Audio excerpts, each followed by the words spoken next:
Tapos sa lakas ng tubig, may naanod po na kalabaw. Pumunta po ako, tamabutan ko sana.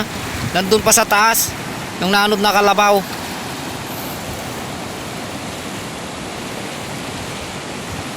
Lumakas po kasi ang ulan eh. Hanggang dito po yung tubig kagabi. Ayan po.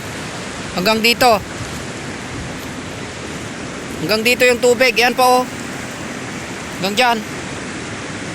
Lumakas kasi ang ulan.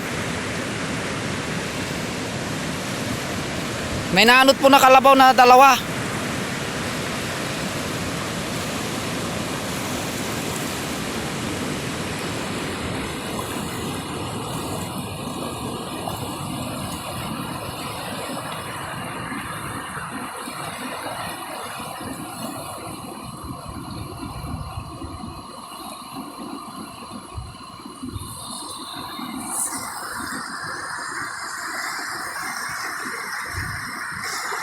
Kung kalimutan mag-like, mag-comment dito sa ano na ito, mag-follow po. I-share na rin po ang video na ito. Salamat. Tulong nyo na rin po sa akin.